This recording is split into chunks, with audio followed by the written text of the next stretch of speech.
back again with an arrival that came today. So that hasn't been that long in-house. So we've already prepped the package, but I haven't looked inside. And we have a standby if ready. Let's see what we have here. I have a bunch of stuff that I've recently bought off eBay, so I don't know what is what for 100%. Okay, we have the 1972 to 1973. Looks like, oh yeah, okay. I was the reading is kind of hard to read. I was thrown by the logo and the mascot, which kind of looks like the 1970s version of Burger King. This is the Sun Bowl. This is North Carolina against Texas Tech. Let's take a look here. And there's another. I guess this is supposed to be the Sun King, which looks more like Burger King. Executive Committee. This is really good reading. The Sun Queen. Introduction of standing entertainment artist Miss Lynn Anderson. As in, I beg your pardon, I never promised you a rose garden. Yep, there you go. Knew that one. Okay, there is. I think she recently passed away about a year or so ago. And the Sun Carnival royalty. Some Sun Duchesses. If any of you out here would happen to watch this and are actually in this media guide, let me know. The odds of that are pretty long. The parade grand marshal is, looks like Miguel Pedraza, the governor of the Tigua Indian community, and of course now Tigua Native American community. He is the grand marshal of the parade. I believe North Carolina won this game very close. This is the Sun Bowl basketball tournament. They used to have that the same weekend. They used to be very popular among bowls. They're really not anymore, where they would host a 4-team college basketball tournament. So it looks like this year's would have been defending champion UTEP against SMU and Houston against Indiana. That's probably a pretty strong matchup for one of these tournaments, which is usually the home team rigs it to win. There's UTEP. See if any of these guys we've heard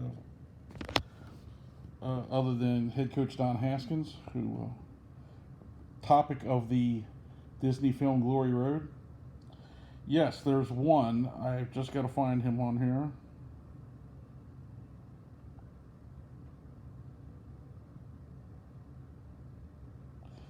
Right there is Jim Forbes on the 1972 Olympic basketball team. He was one of the two guys that went up to try to stop Alexander Belov and was unable to, as the Russians won the 1972 Olympic gold medal. Over here we have SMU. How many of these guys, any of these guys have pro careers? Does not look that way. Here we have Indiana. This has got to be early Bob Knight, probably his first or second year at Indiana. Tom Abernathy was an NBA journeyman for a while. Jim Cruz wound up being a college basketball coach. And this is the Houston Cougars.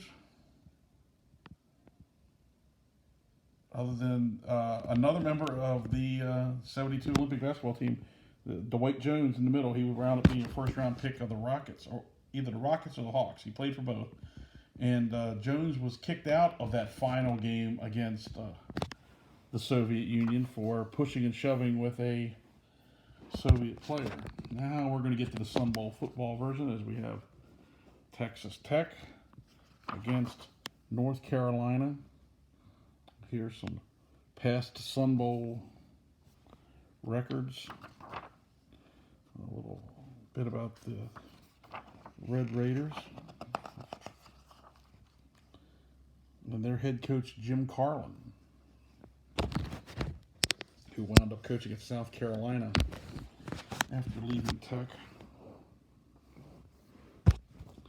See how many of these names might. Curtis Jordan played defensive back for the Redskins and Tampa Bay, the then Redskins, I should say. Ecomet Burley, I think, had a pro career,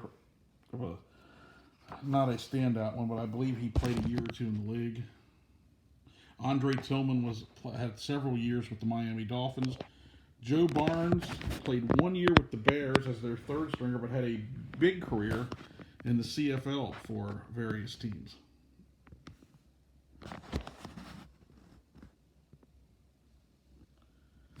And the Red Raiders numerically. And, I like that. I'm a big fan of the, I'll try to smooth this out so the sun doesn't, of the cartoon mascots, etc. I always like it when teams used to do that. It's very 60s and 70s.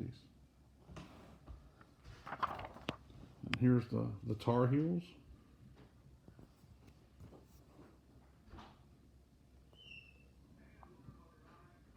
Ken Huff and Robert Pratt, both who wound up on the same Baltimore Colt offensive line. We did a North Carolina program recently, so some of these names are maybe familiar if you've been reading the entire series.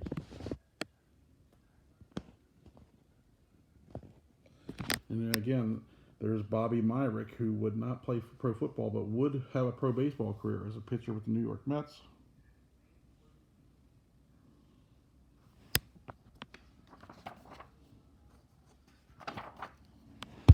The game was televised on CBS in color by Lindsey Nelson and Irv Cross from NFL Today fame. And here's some various other bowl-related activities from the West Texas town of El Paso.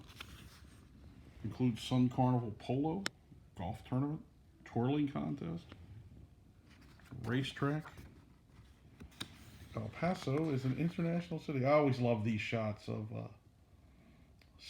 cities from the 70s and 80s, what they looked like back then compared to what they look like today.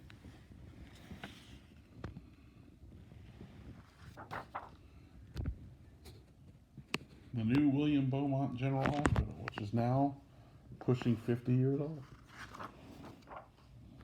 The Sun Bowl, which probably hasn't changed a whole lot since then. Every time I watch that game, it doesn't look like it's.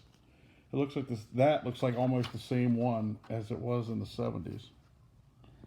And there's the new El Paso Civic Center.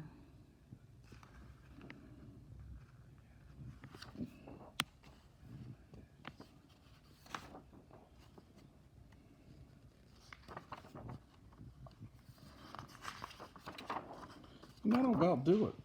Pretty interesting little program for the Sun Bowl, and very. I'm very pleased with the shape. I wish the guy would have put a bag and a board in there. It would have been protected a little better, but I can't complain about the shape of it. So generally pretty pleased.